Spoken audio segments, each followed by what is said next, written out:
Vamos Perú, porque yo te sigo a donde vayas tú. 9:22 estamos en ampliación de noticias. Ayer hubo un compromiso futbolístico con miras a Qatar 2022 que nos dejó un sabor bien amargo a todos los peruanos y, como reitero, no por un resultado, que pudo haber sido probablemente el mismo, no lo sabemos, sino por la actuación no de los jugadores, sino del referee. Aunque quiero recordar las palabras de Fernando al inicio, y efectivamente hay que mirarlo también desde el manejo psicológico de una circunstancia que nos puede sacar de la tensión, que nos puede costar muchísimo, como ha ocurrido ayer, y esto producto de la molestia, de la indignación, pero que los jugadores están obligados como profesionales a manejar. Juan Carlos Ortecho, nuestro editor de deportes en RPP, está con nosotros en Ampliación de Noticias para analizar todo esto y las consecuencias y las perspectivas en relación a lo que ha ocurrido ayer en este encuentro Perú-Brasil. ¿Cómo está, Juan Carlos? Bienvenido. ¿Qué tal? ¿Cómo estás, Mónica, Fernando, Carlos? No voy a decir que bien, porque también esta mañana me he levantado con esa sensación de frustración que tú bien has descrito, Mónica. Antes de empezar con el análisis, quiero saludar los buenos dotes de analista deportivo del presidente de la República. Nos ha contado muy bien cómo el partido ha ido, pero discrepo en una de sus frases cuando él dice Brasil no necesita del árbitro. Bueno, ¿saben qué? Brasil anoche sí necesitó del árbitro para poder equilibrar el partido o para poder ganarlo. Sí, bueno, claro, sí necesitó porque dos la verdad penales y un expulsado, ¿no? Así es, 2 penales y un expulsado. Y la verdad que a mí me incomodó muchísimo que si alguien le respiraba cerca a Neymar, era motivo de una apreciación especial, a diferencia del resto. Sí. Entendemos que es una estrella, porque eso pasa con las estrellas y psicológicamente parece que hay ahí un tema, que hay explicaciones que dar. Pero por otro lado, la verdad que da vergüenza, ¿no? Sí, a ver, lo que se cuestiona al árbitro, ya han pasado más de 12 horas y podemos, con la distancia y la objetividad que nos da ese espacio y tiempo, podemos decir, lo que se le cuestiona al árbitro es que manejó el partido de una manera tendenciosa, por decirlo menos, y hay jugadas puntuales. Empecemos. En una de las primeras jugadas del partido se le aplica un codazo, el jugador Richarlison, el brasileño, le da un codazo a Miguel Trauco. Miguel Trauco empieza a sangrar, tiene que salir de la cancha. Entiendo que el árbitro no lo vio, porque nosotros tampoco vimos inicialmente cuál fue la naturaleza de ese golpe, pero por lo menos lo que ameritaba era ir al VAR, ir a el videoarbitraje para poder analizar la jugada y probablemente sancionar al jugador brasileño. Ok, no lo hizo. Entonces, ¿por qué sí lo hace con Zambrano? Ojo, Zambrano estuvo bien expulsado, pero para la situación de Zambrano sí fue al VAR, regresó y le sacó la tarjeta roja. Entonces, 2 situaciones similares y decisiones distintas. Luego, los penales. El primer penal que le hacen a Neymar, a mí sí me parece penal, pero es casi imperceptible. Es decir, una jugada que evidentemente hay que reconocer también, hay error de nuestro jugador, en el caso de Yotun, que lo jala de la camiseta cuando Neymar está de espaldas al arco sin una situación de peligro inminente de gol. Ese tipo de desconcentraciones también hay que observar. Y ayer Gareca, que fue bastante lacónico, bastante medido y saludo eso, porque no era momento de salir a disparar contra el árbitro, eso lo tiene que hacer la federación, no disparar, sino hacer la queja o canalizar esto por la situación correspondiente que para esto designa Conmebol. Así es. Sí, porque Conmebol es el que designa el árbitro. Y esa es la otra parte, ¿no? Antes de eso, el segundo penal para mí no lo es. En Europa no le cobran ese penal a Neymar en ninguna circunstancia, porque llega tarde a la pelota, porque la pelota estaba lejos en el momento del choque con Zambrano. En el fútbol hay choques, no era penal, a mi juicio. En todo caso, ¿por qué no fue a mirar esa jugada? Porque para algunas jugadas sí va, eso hace que por lo menos sea tendenciosa, y por eso la ira de la gente. Y era un partido, un muy buen partido de fútbol, que estaba 2-2, yo tengo amigos de todas partes de Sudamérica, periodistas que me escribían y me decían, esto parece un Perú-Brasil de los 70s, es excelente, Perú le está jugando un excelente partido a Brasil. La injerencia del árbitro malogró todo eso, Sí, desdibujó, cambió el desencuadernó rumbo. el partido. Bueno, Paul Pérez también está con nosotros, le damos la bienvenida, por supuesto, y tiene, me imagino, una mirada en ese sentido, como dice bien Juan Carlos, después de 12 horas, donde ya se ha reposado un poquito la indignación y aparece, digamos, el trabajo periodístico objetivo, ¿no? Paul, ¿cómo estás? ¿Qué tal? ¿Cómo estás, Mónica? Un abrazo grande para ti, para Juan Carlos, para todos los que te acompañan en el panel. Como siempre, un placer estar en ampliación. Bueno, a ver, yo coincido con Juan Carlos en que el tema del procedimiento para ver o no ver las cosas en el VAR me pareció tendencioso. O sea, el hecho de ir a ver o no situaciones, ¿de qué depende? ¿De qué depende? ¿De que se las cometan a uno u otro equipo? Me parece que no debería ser así, y toda la sensación a todos nos dejó esa sensación Julio Bascuñán. A ver, para ir en situaciones puntuales, yo considero que los dos penales para mí no son. Los dos penales para mí no son. Por el de Neymar, para mí no es, el primer penal para mí no hay penal de Neymar. ¿Por qué? No porque no exista jalón de Yotún, sino porque hay una mano previa de Neymar. Entonces, el árbitro puede haber visto el jalón de Yotún, el cual existe, pero para ello la gente del VAR tuvo que haberle avisado, y es por ello que tuvo que haberse aplicado el mismo procedimiento que se aplicó en la jugada a Carlos Zambrano, que estuvo bien expulsado. La gente del VAR tiene que avisarle al árbitro que hay una jugada que tiene que ver, que hay una jugada previa al jalón de Yotún, previa a la sanción del penal, ir a apreciar la jugada y retrotraer la misma. Es por ello que yo creo que la primera equivocación del árbitro sustancial es el primer penal sancionado a Brasil. El segundo, tampoco hay penal, más allá de que la perspectiva puede engañarnos. Me parece que no hay penal, porque lo que hace Carlos Zambrano es proteger la pelota y evitar que tenga contacto Neymar con ella, que tampoco la toca. Pero Neymar exagera completamente y termina decretando el segundo penal. ¿Hay injerencia del árbitro? Sí hay injerencia del árbitro. Y la verdad es preocupante, porque tendríamos que estar hablando del buen rendimiento de Perú, de que a pesar de las bajas Perú compitió, de que no estuvo Flores, Paolo Guerrero, Farfán a medias, no estuvo Raúl Ruiz Díaz, y Perú compitió frente al equipo que es el mejor de América, sin lugar a dudas. Sin embargo, este árbitro fue el que se robó el protagonismo, y ante situaciones, digamos, que no estaban claras, no recurrió al VAR. A la de Perú sí recurrió al VAR, y a las de Brasil no lo hizo, y creo que no es un tema menor para señalarlo. Yo coincido con Juan Carlos, la federación tiene que levantar la voz y tiene que hacerse sentir. No solamente porque hizo un mal arbitraje, sino que creo que hubo una falta de criterio al programar a un árbitro de la nacionalidad del próximo rival de Perú, lo cual genera suspicacias, por llamarlo de alguna forma. Y sus antecedentes. Paul también. y Juan Carlos, antes de ir a la pausa, quisiera dejar planteada una pregunta. Tú has dicho, Paul, que deberíamos estar hablando de otras cosas. Lo mismo pasa en la política. Estamos hablando sobre procedimientos, sobre el Jurado Nacional Electoral, sobre plazos, y no sobre las ideas que nos van a sacar adelante. Y yo por eso quisiera que pusiéramos un momento en suspenso este desagradable y muy amargo tema del árbitro, y juzgáramos qué le está faltando a nuestra selección, particularmente en nuestra delantera.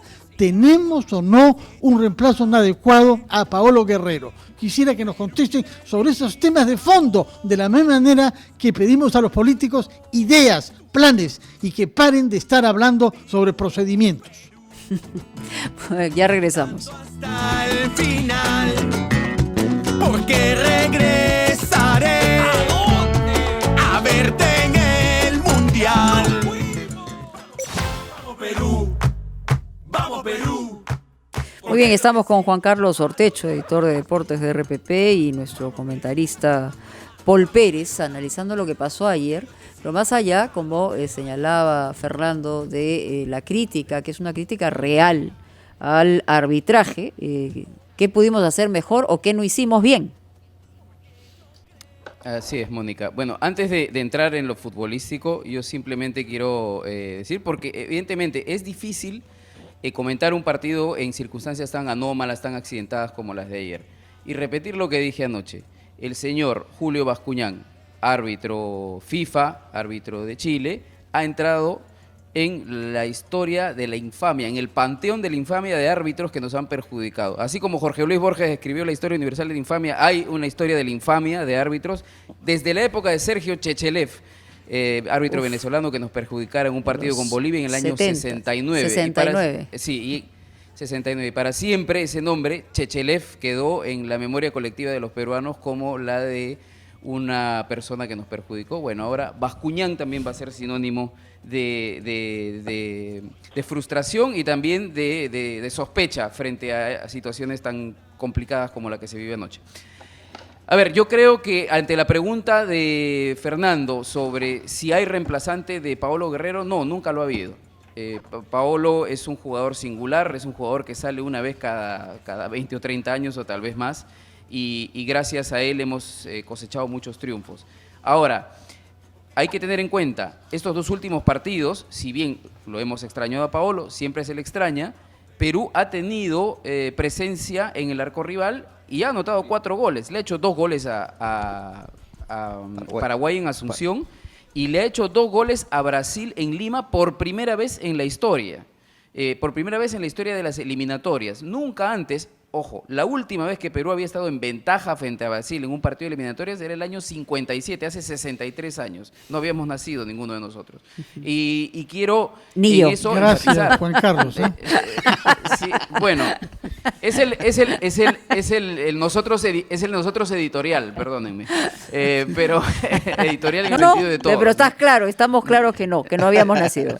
Ok, sí, por si alguien por ahí se ha sentido te aludido. siente Pero aludido. bueno, sí, pero a lo que voy es que más bien donde tenemos que preocuparnos es en la concentración en situaciones pico, en situaciones críticas en el partido. Nos han hecho 2 goles de pelota parada. El de ayer es el segundo gol en un momento en que Perú se pone en ventaja, que era para defenderlo. No te pueden empatar con un gol de córner, y sobre todo por una desconcentración. Ya pasó en Paraguay también, que nos hacen un gol de tiro de esquina.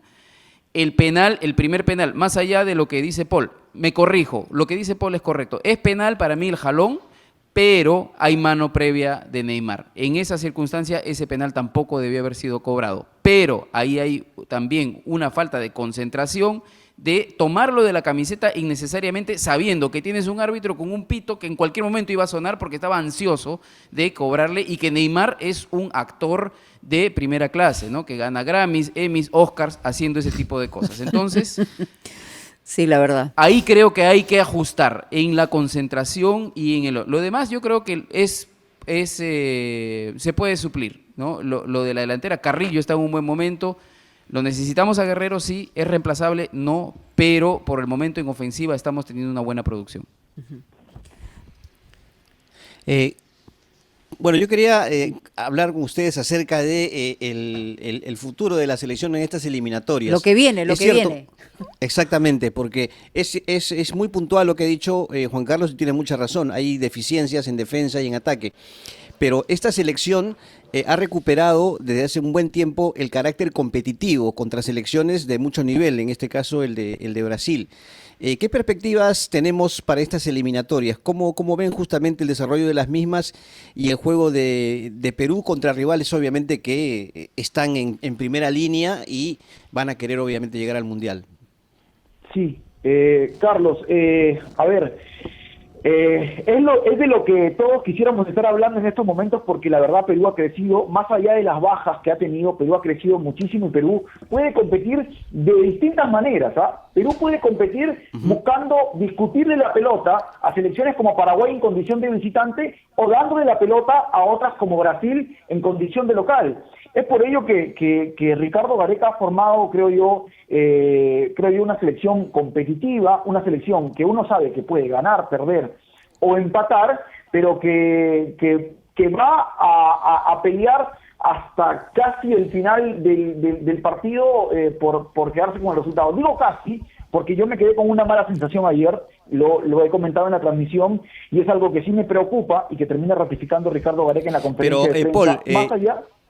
En eso quería incidir, la capacidad de recuperación de la selección peruana es importante. Sacándolo de Bascuñán, que fue un desastre, pero se vio en Paraguay, se vio aquí también en Lima, Brasil nos empata, pero el equipo siguió jugando de manera tranquila, ¿no? Bien armado en el medio campo sobre todo. Esa capacidad también la hemos recuperado, ¿no? Sí, pero yo quería hacer hincapié en eso, Carlos, que yo creo que la selección peruana tuvo capacidad para, digamos, revelarse del resultado, buscar empatar, buscar sacar un buen resultado en Paraguay. Exacto. Porque terminó 11 contra 11 el partido. El partido con Paraguay terminó 11 contra 11. Yo entiendo la frustración, entiendo la molestia, entiendo la impotencia de los jugadores, pero situaciones como la de Carlos Zambrano, sin tratar de personalizar, sin tratar de hacerle cargamontón a Carlos, intentando de que no se repita, no pueden suceder. O sea, no pueden suceder. ¿Por qué? Porque termina dejando al equipo sin la posibilidad de justamente esto que elogiamos, que es rebelarse ante la adversidad. O sea, si ya estás con el marcador en contra y uno de los tuyos comete esta imprudencia, esta responsabilidad de hacerse expulsar, termina reduciendo el margen que tienes tú de reacción. Y encima te impide contar con un elemento importante como Carlos Zambrano para el próximo partido. Entonces creo yo que eso sí me dejó preocupado, y Ricardo Gareca lo termina ratificando en la conferencia de prensa, que es un tema por resolver. Después hay muchos puntos altos en el equipo. Es un equipo aplicado, ordenado, es un equipo que sabe cuándo tiene que salir, que cuándo tiene que esperar, que el hecho de replegarse no lo hace sentirse inferior, que lo ve cara a cara a Brasil y que tiene mucha personalidad. Así que desde ese punto creo yo, Perú va a seguir luchando. Todavía esto tiene para largo, faltan... El próximo es Chile, partidos. ¿no? El próximo partido es Chile. El próximo partido es Chile. Chile de visita. Ese va a ser especial y específico también, o sea, va a tener mucho que ver el manejo emocional que pueda haber. Siempre un partido con Chile implica eso, ¿no?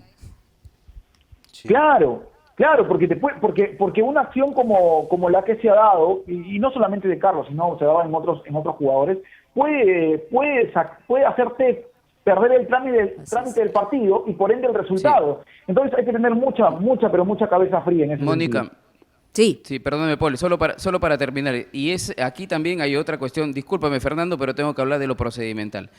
La Conmebol no puede programar a un árbitro chileno cuando el siguiente partido de Perú es Chile, claro, porque por lo menos eso eleva suspicacias. Decir, bueno, te pueden expulsar para que no jueguen, te puede mellar el equipo. Así que es otro Pero no hay precedentes de algo tropezón. Así, Juan Carlos, porque si vamos a estar desconfiando no está escrito, sistemáticamente en base a la nacionalidad, no tenemos peso la verdad es que dirigencial, terminamos, no, me parece que ya es abrir la puerta hacia los eleva árbitros suspicacias, a la ese medida. es el gran problema.